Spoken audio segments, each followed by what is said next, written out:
Há algum tempo atrás eu fiz uma palestra a respeito de um trabalho do Dr. Walter Mitchell. O nome do livro que ele escreveu era O Teste do Marshmallow, O Poder do Autocontrole. Me impressionou muito esse trabalho, onde ele fala sobre o efeito da dopamina no desenvolvimento de um grupo de crianças que foram estudadas. Essa pesquisa deu origem a uma palestra onde eu faço um paralelo entre o trabalho do Dr. Mitchell e uma passagem do Evangelho sobre a tentação, mais especificamente na prece O Pai Nosso. E é uma palestra que me agradou muito e ajudou que as pessoas entendessem com mais profundidade o significado de uma passagem específica do Evangelho. Mas recentemente eu tomei conhecimento de uma outra pesquisa que trouxe ainda maior poder para aquela que nós já tínhamos veiculado. Essa pesquisa fala sobre a dopamina e um efeito específico da dopamina. Foi um experimento realizado com camundongos, onde uma alavanca, ao ser acionada por uma cobaia, liberava uma dose de dopamina no cérebro. O que foi que aconteceu com essa cobaia? No momento em que ela descobriu esse fenômeno, ela começou a abaixar a alavanca e ser inundada por dopamina. Ela deixou de comer, se desinteressou do sexo, de qualquer outra coisa, e começou a abaixar a alavanca para experimentar a dopamina até cair em exaustão. E um segundo experimento foi justamente o contrário, onde eles iriam diminuir até eliminar a dopamina, introduzindo o antagonista numa cobaia. O que aconteceu? Nesse momento, essa cobaia se deitou no chão e não se moveu nem para comer.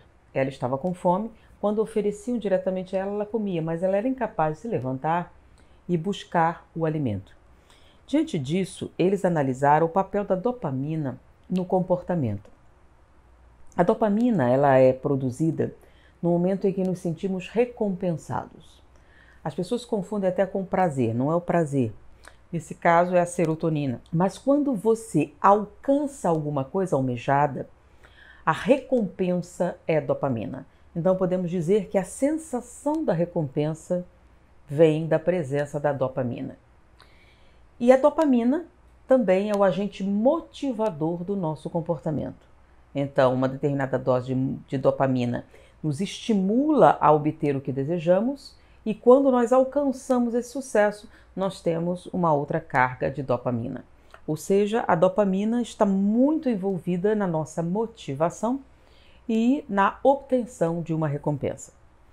Diante disso, os cientistas começaram a comentar como o efeito disso se daria naqueles que são viciados em drogas, por exemplo, heroína. A heroína produz uma sensação de contentamento, de bem-estar muito intenso. Não é dopamina, mas é uma substância que age nos terminais dopaminérgicos. E não só ela age, como ela deforma esses terminais de maneira, em algumas drogas, permanente, em outras, bastante significativa. Diante disso, quando da ausência da droga, essa pessoa sente uma incapacidade de se alegrar ou se felicitar com alguma conquista, além de não achar graça em praticamente nada.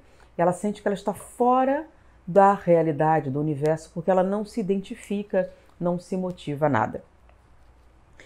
Diante disso, várias pessoas começaram a analisar o papel da dopamina em determinadas circunstâncias. Um outro grupo, baseando-se nesse experimento, ele chegou à conclusão que quando você satisfaz repetidamente, durante muito tempo, o que a gente chama de desejos de gratificação instantânea, então, por exemplo, jogar videogame é uma coisa que produz uma gratificação, mas ela não requer um grande esforço. Você está parado no local, você não se move muito, rapidamente você sacia isso e você pode ficar horas e horas naquela experiência.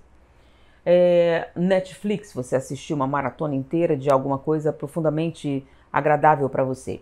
O que é que nós dizemos? Que você está se satisfazendo até intensamente, mas o esforço despendido para a obtenção dessa satisfação é muito pequeno.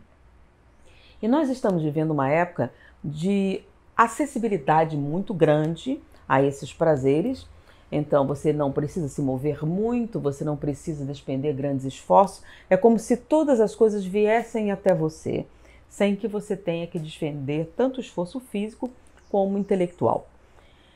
E nós temos um grupo grande de pessoas que está dedicando uma boa parte do seu dia a esse tipo de gratificação instantânea.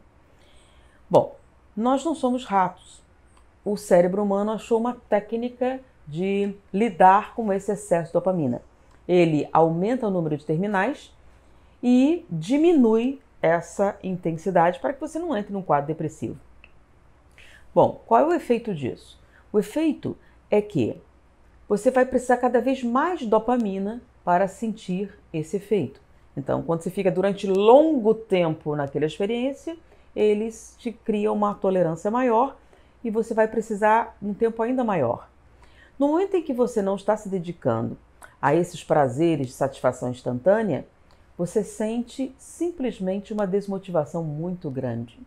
Por que despender um esforço para alguma coisa que demandará uma recompensa tardia quando você pode fazer algo imediato? Então, por exemplo, por que estudar ou me esforçar intelectualmente mais para obter uma satisfação quando eu posso não pensar nada, não me mover e obter uma satisfação que, por acaso, é menor, porém imediata? Em termos de custo-benefício, uma satisfação imediata vai te provocar a sensação sem que você tenha que esperar. Com o passar do tempo, toda vez que você pensa em despender um esforço maior, você não consegue encontrar dentro de você a força necessária para realizá-lo. Por quê? Porque essa quantidade de energia maior é dependente da dopamina. Bom, essa é a pesquisa e esse é o resultado. Porém, um outro grupo de pesquisadores descobriu uma outra coisa. A dopamina é um neurotransmissor natural.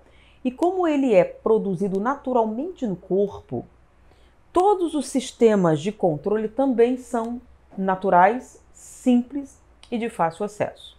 Então eles perceberam que a manipulação dessa quantidade de terminais para a dopamina é relativamente fácil. Quão fácil estamos falando? Que se você experimentar uma contenção significativa da dopamina, a resposta automática do cérebro é diminuir o número de terminais. Mas de quanto tempo estamos falando? Dopamina não é cocaína, dopamina não é heroína, dopamina é um neurotransmissor natural. Quanto tempo seria necessário para que você fizesse uma desintoxicação do excesso de dopamina? Num experimento realizado, verificaram que bastavam 24 horas. E do que se trata isso que você está chamando de detox de dopamina? É simples. Se durante 24 horas, ou seja, você acorda de manhã, você se abster de qualquer coisa que lhe traga recompensa, ao final do dia, quando você for dormir, no dia seguinte, você irá acordar com um número bem menor de terminais para a dopamina. E qual o resultado disso? Você terá uma satisfação, uma resposta muito mais intensa aos chamados pequenos prazeres. Então, e como é que você faria isso? É simples, você acorda de manhã e, se um grande prazer seu é ler, você não vai ler, não vai acessar a internet, não vai usar o YouTube, nem o WhatsApp, nem nenhum tipo de fonte digital, não ler, não ver televisão, se abster de tudo que lhe causa satisfação.